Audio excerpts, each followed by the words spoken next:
this episode, we focus on a skill that often determines whether an AI audit actually improves anything or simply becomes another document that gets filed away and forgotten. Writing an audit report is not the same as writing a school essay, and it is not the same as writing technical documentation for engineers. An audit report has to land with two audiences at the same time: executives who need to grasp the risk quickly and make decisions, and the teams who need to do the work of fixing what is wrong. For brand new learners, it helps to think of an audit report as a bridge between evidence and action, because the purpose is not to show how much you know, but to move the organization towards safer, more reliable behavior. AI adds extra complexity because the topic can feel abstract, and people can get lost in jargon, model details, or arguments about data science. The report has to cut through that noise, keep the message clear, and still remain defensible if someone later asks how you reached your conclusions. Before we continue, a quick note. This audio course is a companion to our course companion books. The first book is about the exam and provides detailed information on how to pass it best. The second book is a Kindle-only ebook that contains 1,000 flashcards that can be used on your mobile device or Kindle. Check them both out at cyber.author.me in the Bare Metal Study Guide series. An executive-friendly report starts with clarity about what the audit was actually about, because executives are busy and they need context in plain language. They want to know what system was reviewed, what it does in the business, and why it matters. If you open with a long technical description, you risk losing the audience before the risk story is even told. A better approach is to anchor the report in outcomes, such as what decisions the AI influences, which customers or operations are affected, and what could happen if the system behaves incorrectly. This is not about fear, but about relevance, because relevance is what makes leaders pay attention. From an audit standpoint, the scope and purpose should be stated clearly so readers understand what is included and what is not included. That protects the credibility of the report and prevents misunderstandings, such as assuming you reviewed every model in the company when you only reviewed one. Executives also need a simple risk narrative, meaning a short explanation of what the main risks are and why those risks matter now. A common mistake is to list many small issues without showing which ones are truly important. Another common mistake is to use technical severity language that has meaning inside an audit team but does not translate to business decisions. A strong AI audit report explains risk in business terms, such as customer harm, regulatory exposure, operational disruption, financial loss, reputational damage, or strategic misalignment.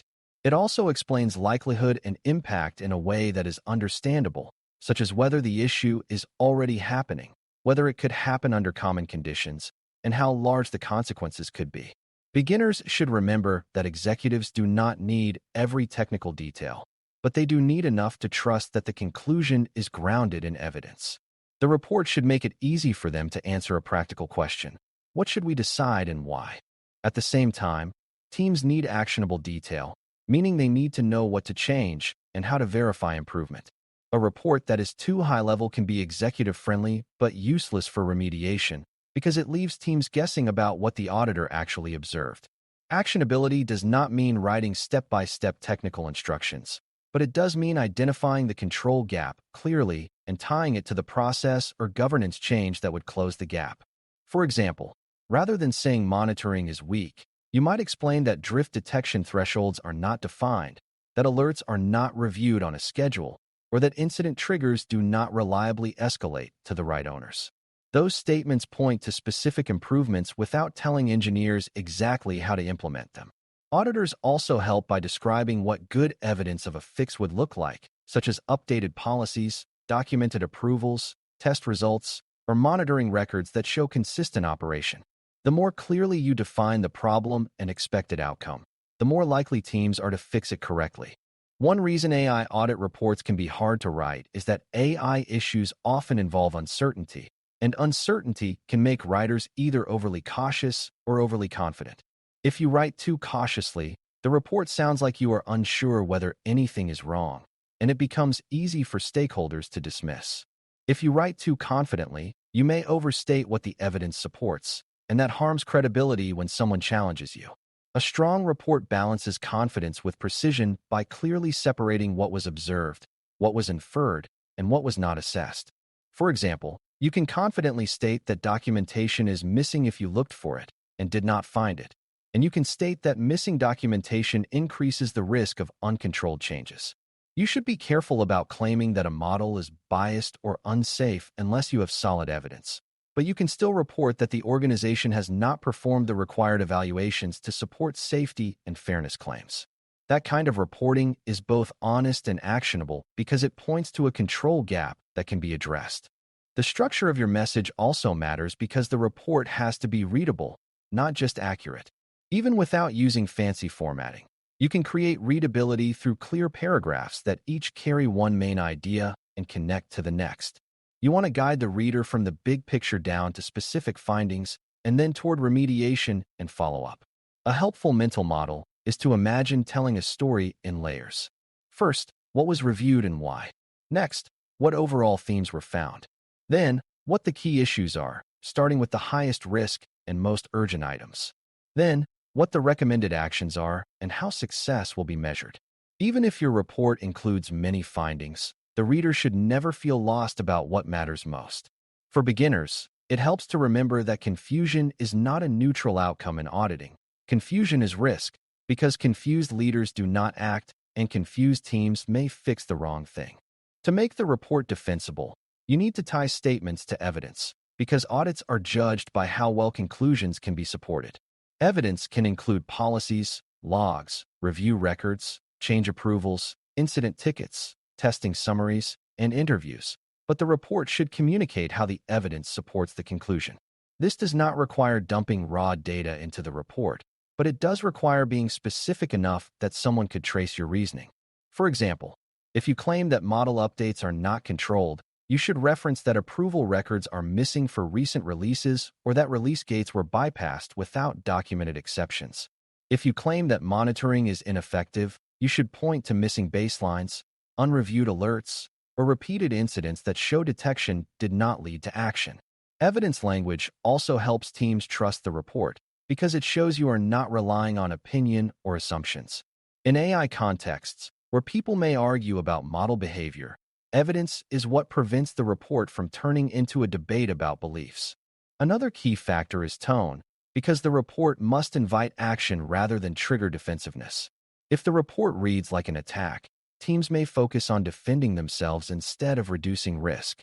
That does not mean you soften the truth, but it does mean you avoid unnecessary blame and stick to observable facts, risk implications, and practical next steps. A constructive tone acknowledges complexity and focuses on control design and control operation, rather than implying individuals are careless. For example, it is more productive to say that roles and responsibilities are unclear and therefore approvals are inconsistent, than to say people do not take approval seriously. Beginners sometimes assume auditors must sound harsh to be taken seriously, but credibility comes more from fairness and precision than from sharp language. When you write in a calm, evidence-driven way, you make it easier for teams to accept the findings and begin remediation. Executives also need prioritization because they cannot fix everything at once and they need to allocate resources.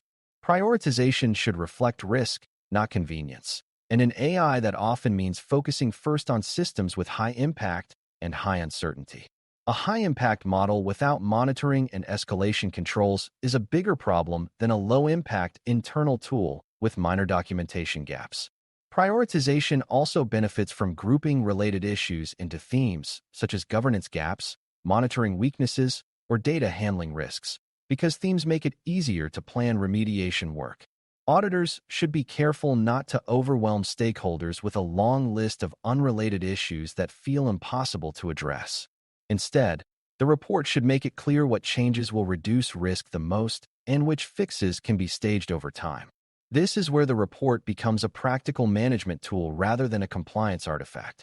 For teams, the report should also be specific about ownership and timelines, because action requires accountability. Even if the auditor does not assign people by name, the report can indicate which functions should own remediation, such as model owners, data governance, security, compliance, or product leadership. This prevents a common failure where everyone agrees something should be fixed, but no one takes responsibility. Timelines should be realistic and connected to risk, such as recommending faster action for high-risk issues and allowing more time for lower-risk improvements. The report can also describe dependencies, like needing a policy decision before a technical change can be finalized. From an audit perspective, you want to avoid recommendations that are vague, like improve governance, because vague recommendations make it hard to verify progress.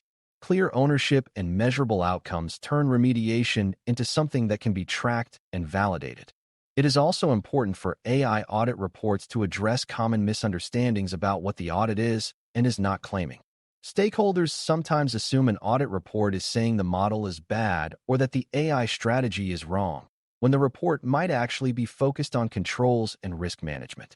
A well-written report makes this clear by distinguishing between model quality and governance quality, and by explaining that control gaps can exist even when a model is performing well today.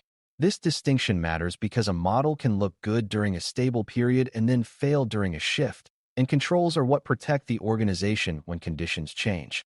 The report should also be careful about explainability and certainty. If you include statements about what the model is doing, you should phrase them in ways that reflect evidence and avoid implying more certainty than you have. That kind of careful language helps the report remain credible and prevents stakeholders from using the report to justify risky conclusions. Finally, a report should set up follow-through, because without follow-through, risk reduction is not guaranteed. That means describing what the auditor expects to see as proof of remediation and describing how progress will be tracked. It also means making sure recommendations are framed as changes that can be implemented and measured, not as ideals that sound good but cannot be verified. Executives want confidence that if they invest in fixes, the fixes will stick, and teams want clarity about what will count as done. A report that ends with clear expectations for verification turns the audit into a cycle of improvement rather than a one-time event. In AI governance, that cycle matters because models change, data changes, and the environment changes, so controls need to remain strong over time. A strong report is therefore not only a summary of problems, but a blueprint for sustained improvement. Delivering AI audit reports that executives understand and teams can act on is about translating complex, sometimes uncertain technical reality into clear, defensible risk communication and practical next steps. Executives need a concise story about scope, relevance, and risk, while teams need specific descriptions of control gaps and measurable remediation targets. The report must be evidence-driven, carefully worded, and structured so that the most important issues stand out without drowning the reader in detail. It should prioritize based on impact and likelihood, maintain a constructive tone that supports action, and define what success looks like so follow-up is possible. When you do this well, the audit report stops being a static document and becomes a decision tool that guides resource allocation and improvement. In the end, the best AI audit report is one that helps the organization reduce risk in a way that is visible, sustained, and accountable. Thanks for listening. For more audio courses, daily newsletters, and more, please visit baremetalcyber.com.